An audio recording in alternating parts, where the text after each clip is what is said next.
네, 여러분 안녕하세요. 반갑습니다. 리드원 세무에게 김재상 세무사입니다. 오늘 이번 시간에는요, 재미있는 소득세 절세 이야기라는 주제를 가지고 여러분들하고 같이 한번 얘기를 나눠볼까 합니다. 그동안에는 조금 무거웠던 주제라고 한다면 오늘 주제는 우리 전 국민 누구에게나 적용될 수 있는 되게 간단한 그런 내용들이고 재미있는 얘기들이 있으니까 같이 한번 가벼운 마음으로 들어주셨으면 좋을 것 같습니다. 주제는 세 개의 주제를 준비를 했는데요. 오늘 첫 번째 주제는 주택임대소득에 대한 내용입니다. 주택임대소득, 집을 가지고 있는데 내가 다른 집에 살거나 여러 채가 있어서 한 채는 내가 살고 다른 집을 임대를 줬다면 어떤 식으로 소득세가 과세가 될까? 여기에 대해서 살펴보시면 좋을 것 같습니다. 우선 주택임대소득인데요. 우선은 크게 임대소득은 상가임대소득하고 주택임대소득으로 나뉘는데요. 상가는 비과세나 무슨 절세나 이런 것들이 없습니다. 그냥 상가를 임대해서 보증금이나 월세를 받았다. 그러면 부가세나 아니면은 소득세를 무조건 내야 된다. 이렇게 보시면 되는데 집은 상가랑 조금 다르죠. 만약에 집 한 채가 있어요. 그런데 그 집을 임대 주고 나는 딴 데 산다 라고 한다면 그 임대로 인해서 발생하는 월세라든지 아니면은 전세금이라든지 이런 건 어떻게 과세가 될까? 또는 집이 두 채가 있습니다. 근데 한 채는 내가 살고 나머지 한 채를 전월세 줄 수도 있죠. 이런 경우에는 소득세가 어떻게 과세되는지 여기에 대해서 같이 한번 살펴보도록 그렇게 할 겁니다. 우선은 제가 이 집 이야기를 하면서 한 채다, 두 채다 이렇게 이야기를 좀 했는데 이 주택 수가 기본적으로 중요해요. 이거는 세대로 합산해서 부부 합산해가지고 세대로 몇 주택에 해당하는지에 따라서 소득세가 과세하는 방법이 좀 다르거든요. 그래서 먼저 주택 수는 어떻게 계산이 되느냐 여기에 대해서 먼저 살펴보도록 하겠습니다. 자, 주택임대소득에서 계산하는 주택수입니다. 우선 첫 번째 다가구 주택이 있는데요. 집은 다세대주택이 있고 다가구주택이 있어요. 다세대주택은 101호, 102호, 201호, 202호 이렇게 호실별로 등기 부를 때 보면 구분 등기가 되어 있어서 주인이 다 다릅니다. 이런 거를 다세대주택이라고 하고요. 구분 등기가 돼서 주인이 다른 집을 다세대주택이라고 이야기를 하고 다가구주택은 건물 전체가 한 사람의 소유이고요. 그리고 그 집에 대해서는 구분해서 등기되거나 그렇지 않아요. 그냥 건물이면 건물, 땅이면 땅, 그냥 하나의 등기부만 나오는 거. 이런 것들을 다가구주택이라고 이야기를 합니다. 여러분들 이제 돌아다니다 보면 상가주택이라고 해가지고 1층에는 상가가 있고 그 위에는 뭐 2층, 3층, 4층 집 있는 그런 건물들 있잖아요. 다 가구일 가능성이 높아요. 그러니까 다 세대는 구분 등기가 되어 있기 때문에 건물은 한 채지만 거기가 다 한 채씩의 주택으로 보고요. 여러 주택이 되는 겁니다. 다 가구 주택은 아무리 건물이 크고 그 안에 호실이 여러 개여도 그거는 딱 그냥 1주택이라고 보시면 돼요. 그래서 다 세대냐, 다 가구냐, 요거는 기본적으로 좀 구분을 하셔야 되는데 다 가구 주택은요. 한 개 주택으로 봅니다. 근데 구분 등기된 경우, 즉 다세대 주택은 각각을 하나의 1주택으로 계산을 한다는 거. 요거는 좀 기본으로 좀 알고 계시고요. 그리고 이제 공동소유가 있죠. 공동소유. A하고 B하고 공동소유를 한다. 그럼 어떻게 계산하냐면 공동소유는 지분이 큰 사람의 소유자로 갑니다. 6대 4다. 그러면 6으로 가는 거예요. 그 사람이 한 주택을 가지고 있고 다른 사람은 주택수에 해당이 되지 않는다. 이렇게 생각하시면 됩니다. 근데 지분이 가장 큰 자가 2인 이상인 경우에 이런 경우는 어떻게 하느냐. 그러니까 5대 5란 얘기예요. 이런 경우에는 각각의 소유로 계산을 하는데요. 동그라미 3번을 보시면 이렇게 지분이 가장 큰 사람이 2인 이상인 경우라면 그들이 합의해서 그들 중 한 사람을 당해주택의 임대수입 기속자로 정할 수가 있습니다. 그래서 5대 5라고 하면 나는 이쪽으로 하겠다, 저쪽으로 하겠다 합의가 되니까 그거는 좀 참고를 하셔가지고 다주택자에 해당하지 않도록 그렇게 주의하시면 되겠고요. 그 다음에 이제 전대하고 전전대인데 이거는 뭐냐면 내가 다른 사람의 집을 전세로 사는데 내가 안 살고 다시 한번 전세를 주는 거예요. 이런 걸 전대 또는 전전세라고 이야기를 하는데 이런 경우에는 중간에 전대나 전전세를 준 사람이 있죠. 그 사람의 집으로 봅니다. 물론 최초 임대인의 집이기는 하죠. 나는 집은 없지만 전대 준 사람도 1주택으로 봐가지고 한 주택을 계산한다고 하는 거 기억하시고요. 그 다음에 이제 부부들이 보통 공동소유 많이 하죠. 부부의 경우에는 어떻게 하느냐. 5대 5다. 그러면 남편도 집이 있는 거고 배우자 아내도 집이 있는 거냐? 그렇지 않고요. 각각의 주택을 공동소유한다. 이를 합산해서 계산합니다. 역시 거기 밑에 첫 번째 빼기를 보시면요. 다만 동일 주택이 부부 각각의 주택수에 가산이 되면 아래 순서에 의해서 부부 중 한 사람의 소유주택으로 계산을 한다라고 돼 있죠. 그래서 부부 중에 지분이 더 큰 사람한테 가는 거고요. 지분이 동일하면 합의에 따라서 소유주택에 가산하기로 한 자의 집으로 봅니다. 그러니까 부부 소유나 공동 소유나 주택수를 따지는 건 비슷하다고 보시면 되겠죠. 이렇게 해서 주택수를 계산합니다. 그러면 내가 1주택일 수도 있고 2주택일 수도 있고 3주택일 수도 있는데 이렇게 주택수를 계산한 다음 세금 계산을 하는데 어떻게 과세가 들어가냐면 주택임대소득에 되게 특이한 제도가 있어요. 선택적 분리과세 제도라고 하는 게 있습니다.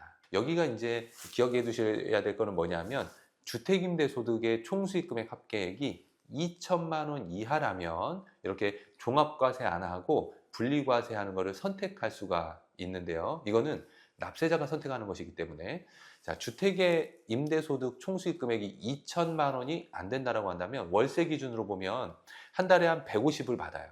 그럼 1년이면은 한 1,800 정도 되는 거죠. 그러니까 월세 기준으로 한 150 정도 이하 소득을 발생시키는 그런 주택임대소득이 있다라고 한다면 분리과세를 선택할 수 있고요. 웬만하면 분리과세가 더 유리할 수 있습니다. 그런데 두 개 중에 하나를 선택하는데 동그라미 1번은 종합과세예요. 그러니까 주택임대소득하고 종합과세 대상이랑 합해가지고 누진세 6에서 45%를 적용하는데요. 두 번째는 분리과세를 선택할 수 있다는 겁니다. 주택임대소득에다가 14%를 그냥 분리과세를 하고 나머지 종합과세 대상 다른 소득에 대해서 6에서 45%를 과세하는 그런 방법인데요. 2천만 원이 넘으면 무조건 1번이에요. 2천만 원이 넘으면 무조건 1번인데 주택임대소득으로 뭐 대부분의 사람들이 2천이 안 될 겁니다. 월세로 150이 안 될 거예요. 그러면 동그라미 2번의 방법을 선택할 수 있는데 주택임대소득 세율이 14%라고 하는 거는 기억을 좀 해두시는데요. 만약 내가 주택임대소득만 있고 다른 소득은 없거나 적어요. 그러면 누진세 세율이 6% 다음이 15%입니다. 15%면 주택임대소득 14%보다 높아요. 그런데 14보다 낮은 세율이 딱 하나가 있죠. 몇 프로? 6%. 내가 만약 다른 소득이 되게 많아요. 그러면 누진세 적용을 받기 때문에 이거는 분리과세 14% 선택하는 게 맞죠. 하지만 다른 소득이 없어서 누진세율 6%를 적용받는다고 한다면 괜히 동그라미 2번 선택하셔가지고 14% 세금을 낸다라고 하면 세금을 2배 내는 겁니다. 그죠? 그렇기 때문에 그때는 어떤 방법을 선택한다? 1번의 방법을 선택한다. 이렇게 생각하시면 되겠어요. 자, 이 페이지에서는 뭘 알고 계셔야 되느냐? 주택임대소득의 합계액이 2천이 안 되는 사람한테만 적용이 되는 겁니다. 2천이 넘는다? 그러면은 해당 사항 없어요. 상가 임대소득, 월세는 여기 안에 포함되지 않습니다. 상가는 무조건 누진세율 적용이 되는 거예요. 여기서 얘기하는 거는 주택만 2천만 원 이하인 자한테는 혜택을 주는데 이게 어떻게 보면 혜택이 될지 아니게 될지 그거는 모르겠어요. 다른 소득세 세율이 6%를 적용받는다고 한다면 분리과세를 선택하지 않아야 된다 이렇게 생각하시면 되겠습니다. 제가 왜 이거를 강조해서 말씀을 드리냐면 5월 달에 소득세 신고하러 가잖아요. 그러면은 종합소득이 따로 해서 나오고요. 그리고 주택임대소득이라고 해가지고 또 따로 나옵니다. 두 가지가 나오는데요. 이 주택임대소득 기본 세팅값이 분리과세가 돼 있어요. 이 14%로 강제로 기본 세팅이 돼 있다고요. 이거를 만약에 소득세 세율이 6%를 적용받는다고 한다면 바로 기본 세팅으로 14% 분리과세로 되어 있는 거를 풀고 종합과세로 돌려야 되는 겁니다. 아셨죠? 그래서 제가 기본 세팅값이 분리과세로 되어 있기 때문에 이렇게 강조해서 설명을 해드리는 거고요. 그게 세금 차이가 2배가 나는 거니까 여러분 좀 기억을 좀 해두시고 필드에서 여러분들 이제 상담이나 이런 것들을 하실 때는 뭘 이야기하시냐면 주택임대소득이 150만 원이 월세 150만 원이 넘느냐 보시고 안 되는 분들이 대부분일 텐데 안 되면 그러면 종합소득 세율이 몇 프로냐 해서 6%보다 높다라고 하면 그냥 잘하셨다 생각하시면 돼요. 기본값이 있으니까. 근데 6%다 그러면 그러면 소득세는 어떻게 신고하셨나요? 라고 그 다음 절차 확인하시면 되겠습니다. 그래서 강조해 드리고요.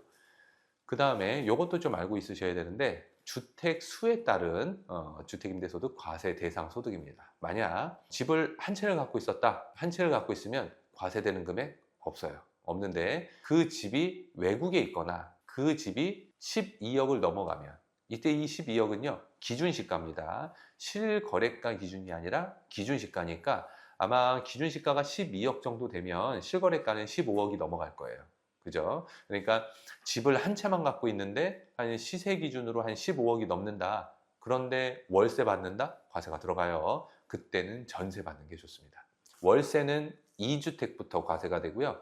그 다음에 전세는 3주택부터 과세되는데 1주택임에도 불구하고 월세가 과세되는 경우가 있어요. 그게 바로 기준시가 12억 원이 넘는 경우입니다. 그래서 기준시가, 실거래가 기준으로 15억 정도가 넘는다. 그러면 월세보다는 전세로 돌리시는 게 좋아요. 요거는 팁이니까 알고 계시고. 그 다음에 이제 2주택이다, 집이 2개다 라고 하면 월세 받는 것보다는 전세로 돌리는 게 좋아요. 왜냐하면 제가 전세는 3주택부터 과세라고 이야기를 했으니까. 그래서 1주택 내지는 2주택까지도 보증금, 즉 전세금으로 해가지고 받는 게 세금적으로는 유리하지, 월세로 받는 거는 세금적으로는 별로 좋지 않다. 이렇게 생각하시면 되겠습니다. 그럼 만약에 3주택이다, 뭐 또는 4주택이다 이러면 이제 전세로 받든 월세로 받든 무조건 과세가 들어가는데요. 이때에도 월세보다는 전세가 더 유리합니다. 이유가 있는데요. 두 번째 점에 비소형주택 3주택 이상 보유하면서 해당 보증금 전세금의 합계액이 3억 원을 초과하는 보증금 전세금, 이렇게 돼 있죠. 그러니까 3주택이면 월세든 전세든 과세가 들어가는 거는 좋은데요. 맞는데 전세일 때 과세가 들어가는데 그 전세금에서 3억 원을 빼줘요. 무조건 전세금에서 3억 원을 뺀 다음에 과세가 들어가고요. 그렇게 계산된 금액이 바로 총수익 금액이 되는 게 아니고 여기다가 60%를 또 곱합니다. 40% 빼고 60%만 과세가 들어가는 거거든요. 그러다 보니까 3억 원도 빼주죠. 그리고 계산된 금액의 60%만 과세가 들어가죠. 그렇기 때문에 세금적으로는 월세보다는 전세가 훨씬 더 유리하다, 이렇게 생각하시면 됩니다. 또 하나 뭐가 있냐면요, 제가 전세금에 대해서는 3주택부터 과세가 된다고 이야기를 했었잖아요. 근데 이때 3주택부터 과세가 된다라고 할 때의 3주택에서는 소형주택은 빼요. 여기서 소형주택은 맨 밑에 40평방미터를 이야기하는 거거든요. 우리가 이제 한 평이 이제 한 3.3이라고 보면 한 한 두세 평 정도 되는 거예요. 되게 소형 평수. 10평 초반대 되는 집을 내가 100채를 가지고 있어도 전세금 주택수를 계산할 때의 주택수에는 카운터가 안 되는 거예요. 소형주택은 이 보증금 전세금을 가지고 세금 계산할 때 소형주택은 주택수에 들어가지 않는다. 그래서 부동산 투자 좋아하시는 분들은 아주 소형주택으로 한 10평짜리 뭐 이런 거에다가 막 20채, 30채 이렇게 투자하시는 분들도 많이 있거든요. 보증금으로 받으면 주택은 없는 걸로 봅니다. 그죠? 그러니까 어디 뭐 이런 거 투자하실 때도 40평방미터냐 아니냐, 그리고 기준 시가가 2억 원이 넘느냐 안 넘느냐, 이런 걸 가지고 하신다고 하면 세금도 아끼고 그리고 투자를 해가지고 자본이득도 얻을 수 있는 그런 투자를 잘 하실 수 있을 겁니다. 이거 좀 기억을 좀 해두셨으면 좋을 것 같아요. 그래서 오늘은 주택임대소득에 대해서 간략하게 한번 살펴봤습니다.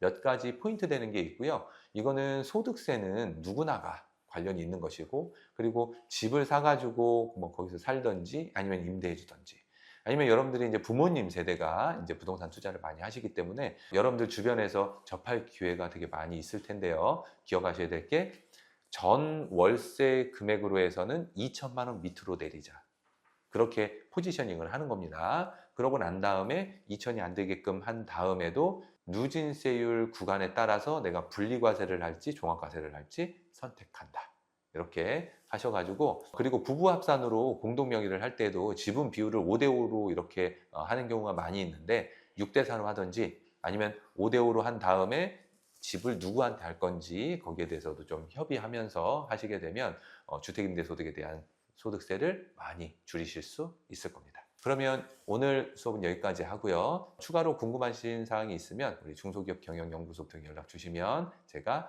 충분히 설명해 드리도록 하겠습니다. 이것으로 수업 마치도록 하고요. 다음 시간에 뵙겠습니다. 수고하셨습니다.